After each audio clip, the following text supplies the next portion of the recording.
Hello guys! So, nagpapak ako ngayon guys ng balikbayan box. This is large. Sa ano to? Sa LBC ko kinuha. Yan. So, meron itong, let me show you, boxes. Ito yung isa, 1, 2, tapos doon sa, nandun yung dalawa pa. Yan. May nakalagay na siya kasi gusto kong i-check kung ilan ba talaga yung kailangan ko.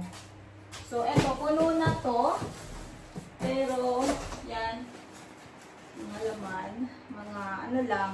For my niece, nephew. Yan. Tapos, nilagyan ko din siya ng Magic Snow. Yan. Ano na to? Kasi nga, nilalagay ko sa storage. So, ganito na siya. Magic Snow. I think it's okay lang naman to. Artificial Snow Anywhere. Madami to, pero ano kasi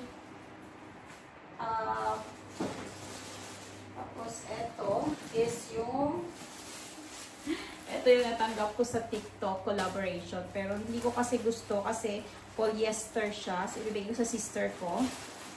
I'm thinking, lagyan din siya ng name. Tapos ito, madami ako nitong nilagay. Ano to siya? Ano ito? Anong tawag dito? Basta bag. And, meron akong kaunting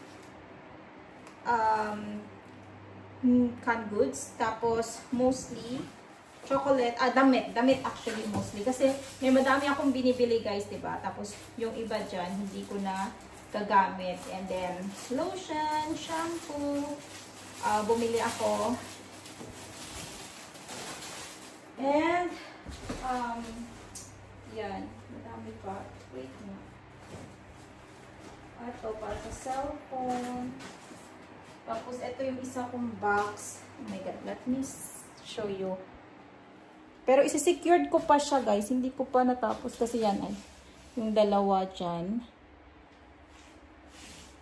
Isi-secured ko pa siya. Ito, yung sa nephew ko naman. Ano lang siya? Football t-shirt set. And then, ito din, yan. Pero ang bala ko kasi, I'm thinking, I'll try to fit it sa dalawang box. 4 na boxes itong binili ko or in-order ko. Pero, yeah. Pero, ayan eh, paano maging snow.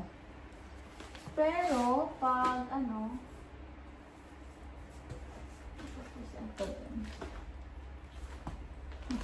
UK. So, ang gagawin ko is, I'll try to fit it sa dalawang box. I doubt, parang 3 yata, pero may promo kasi yung LBC now na ano, na 2 large, 185. Tsaka, feeling ko kasi, first time ko kasi guys, so, since first time ko magpadala, I'm not sure, baka mawala. So I don't want to send so much. Tsaka alam nyo, hindi ko rin siya yung as in yung mamahal yung mga pinapadala. Yung gano'n lang mga t-shirt, mga yung some coloring, like that lang. Chocolate, kahit nga yung chocolate, hindi ko sin super dinamihan kasi nga, ano eh, sabi nila 65 days, pero sometimes, mas more pa daw. So, I'm thinking, baka sa sobrang init, baka maano siya, ma-damage. So, anyway, ano lang naman, 2 months, 3 months, diba? Pero may naririnig ako, 4 months yata. So, siguro pwede naman. Let's see. Ito yung mga chocolate na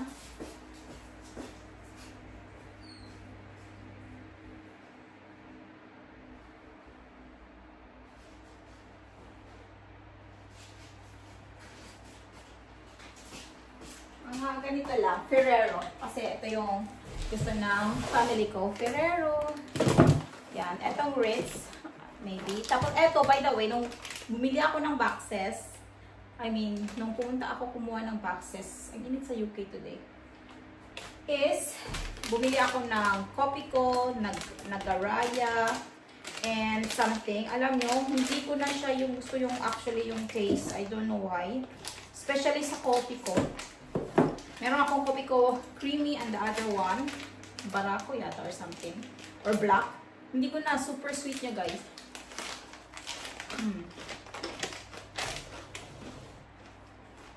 Pero yung mga chichirya, gusto ko pa din. Pumili ako ng sweet corn, ganon.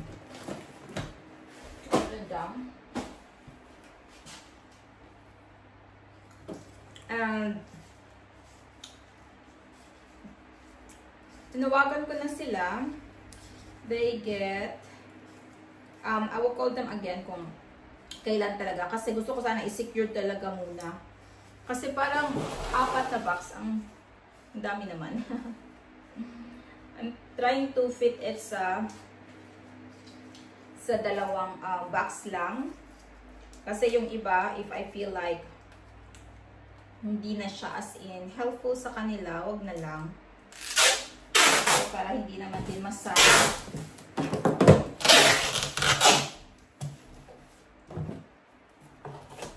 Secured mo lang ito.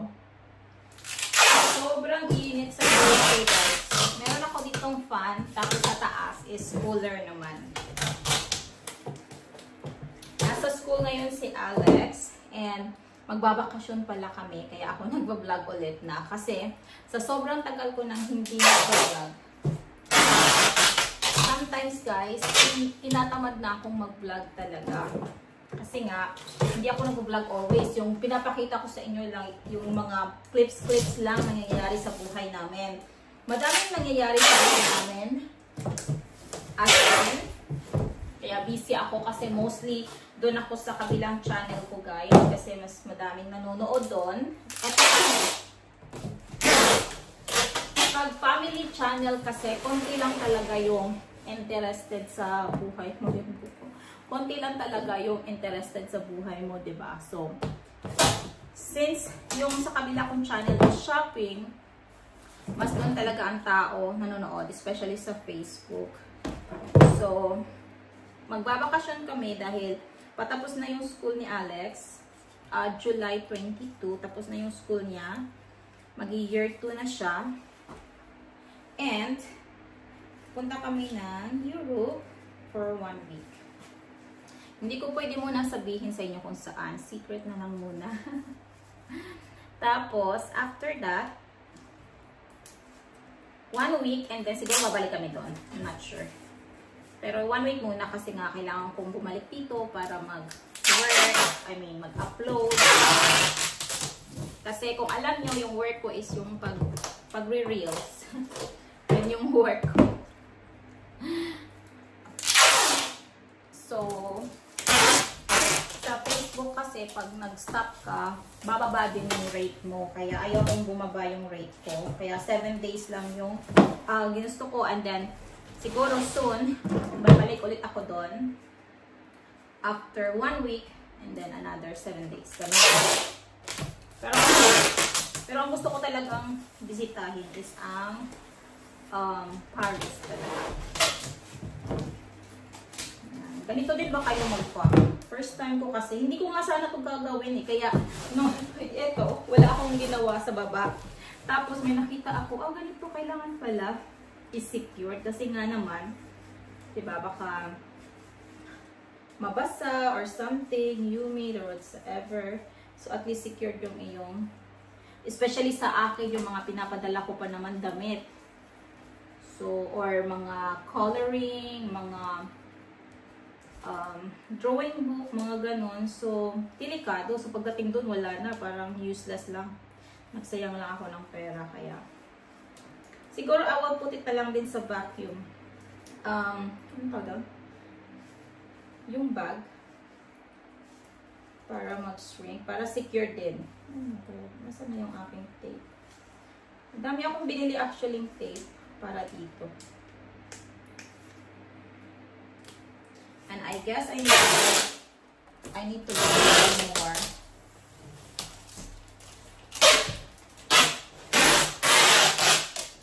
Para secure talaga siya.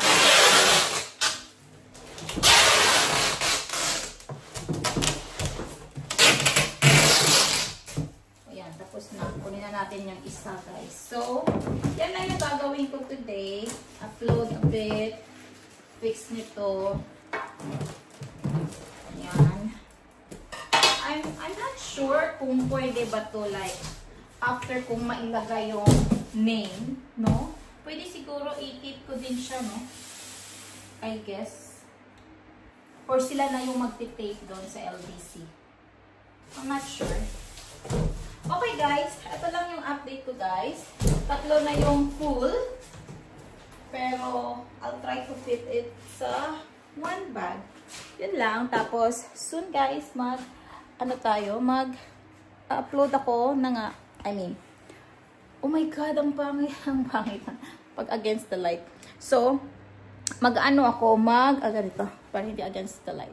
So, mag-upload na ako ngayon, or mag-video ako ngayon ng mga,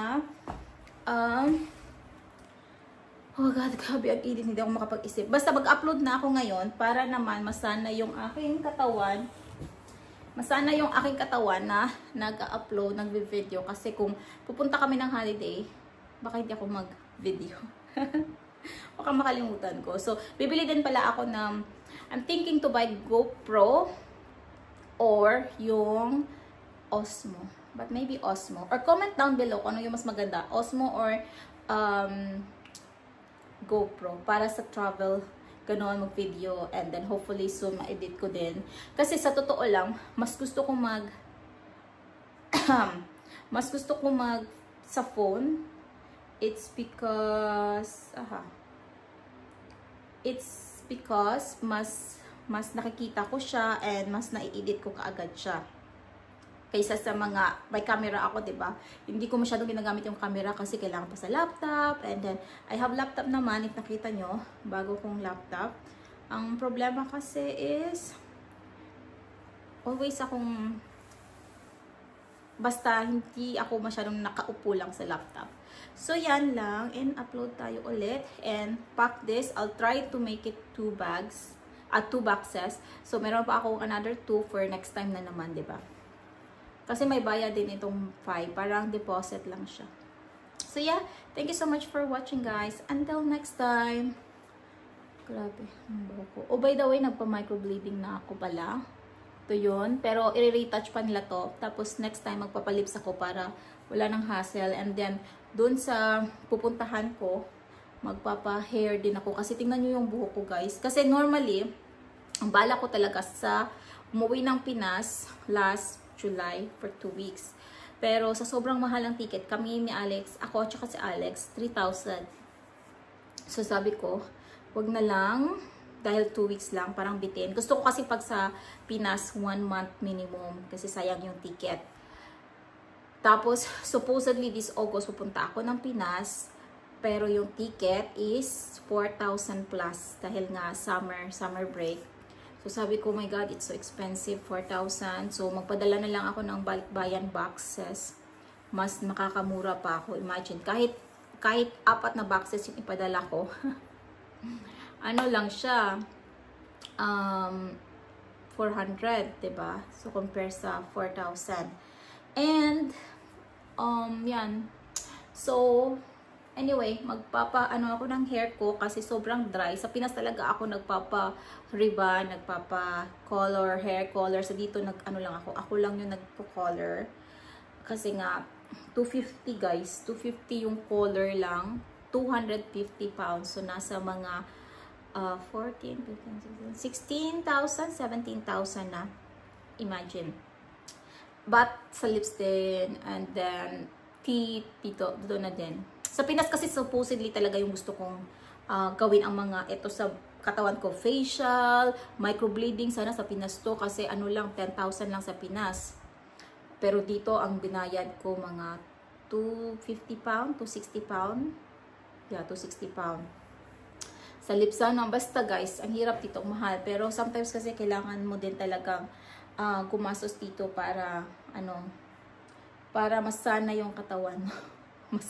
Masanay ka sa gastusin dito, masanay ka sa prices dito. Kasi doon, nung dumating ako dito, to be honest, pag bumibili ako ng clothes na 20 pound, 1,400, parang sabi ko, mahal naman ito.